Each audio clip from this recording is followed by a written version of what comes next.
ओम नमः शिवाय, जय महाकाल। आजकल हर कोई इंसान यही चाहता है कि उनके घर में माता लक्ष्मी का वास हो। पूज्य गुरु जी की कथा से ही सुन के आपको समझाने की कोशिश कर रहा हूँ। बस आपको एक टुकड़ा पत्थर का लेना है और छोटा सा उपाय करना है, आपके घर में माता लक्ष्मी का वास ज़रूर होगा। लेकिन सबसे पहला काम लाइक करिए, आज पहली बार आप सुन रहे हैं चैनल को सब्सक्राइब करना, ठीक है। देखो आपको क्या चाहिए, आपको चाहिए हल्दी। ध्यान से समझिएगा, बहुत ही छोटा सा उपाय है। आपको चाहिए हल्दी। अगर ये खड़ी हल्दी को आप पीस करके ये पाउडर बना लेते हैं तब तो बहुत अच्छी बात है। लेकिन अगर आप सोचते हैं कि नहीं मेरे पास खड़ी हल्दी हमको मिलेगी नहीं, हम बहुत बड़े शहर में रहते हैं, तो आप इस तरीके से पाउडर के फॉर्म में भी हल्दी ले करके रख लेना, ठीक है। दूसरे नंबर पर यहाँ पर आपको दिख रही है नदी। आप जब भी किसी भी नदी में नहाने के लिए जाएं, कोई छोटी नदी हो, कोई बहुत बड़ी नदी हो, या फिर जैसी भी नदी हो, तालाब हो, पोखरा हो, जो भी हो, आप उस नदी में जब नहाएं तो आपको सिर्फ एक डुबकी मारनी है। कितनी? एक डुबकी मारिएगा।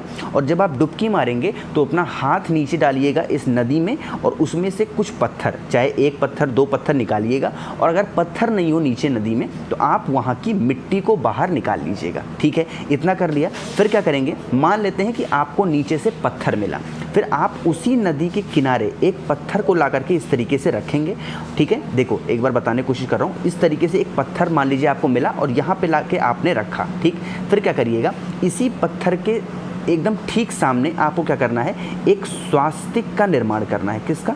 एक स्वास्तिक का आपको निर्माण करना है। और जो हल्दी मैंने आपको दिखाई है, उसी हल्दी से ये जो पत्थर आपने बाहर निकाला है, माता लक्ष्मी का नाम लेते हुए इस पर आपको पूजन अर्चना करनी है। लेकिन एक बात का विशेष ध्यान आपको ये रखना है कि जब आप एक डुबकी जैसे ही आप मारें, तुरंत आपको नीचे नदी में से एक पत्थर को निकालना है या फिर मिट्टी को निकालना है और यहीं नदी के किनारे ही ला करके उसको रखना है। और उसी पत्थर या फिर मिट्टी जो आपने निकाला है, उसी के सामने आपको एक स्वास्तिक बनाना है माता लक्ष्मी के नाम से। और जो हल्दी मैंने आपको दिखाई है, उस हल्दी से जो पत्थर या फिर मिट्टी निकली है, इसका आपको पूजन अर्चना करनी है। अब आप ये ज़रूर पूछेंगे भैया कौन से टाइम करना है, कौन से दिन करना है। देखो मैंने अभी आपको स्टार्टिंग में ही बताया कि जब कभी भी आप नहाने के लिए जाएं नदी के अंदर, जब कभी भी, जिस भी दिन, जिस भी समय, ना ही समय की कोई पाबंदी है, ना ही दिन की कोई पाबंदी है। जैसे ही आप नहाने जाएं, पहली डुबकी जैसे ही मारें, तुरंत आपको एक पत्थर या फिर मिट्टी उठा लेना है, ठीक है।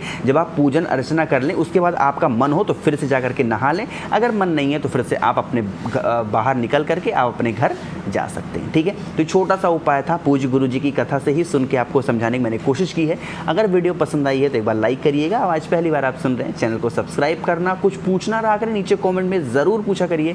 और मुझसे फ़ोन पे बातें करने के लिए मुझे इंस्टाग्राम पे फॉलो करें, द नेचुरल प्लैनेट 108। ओम नमः शिवाय, जय महाकाल।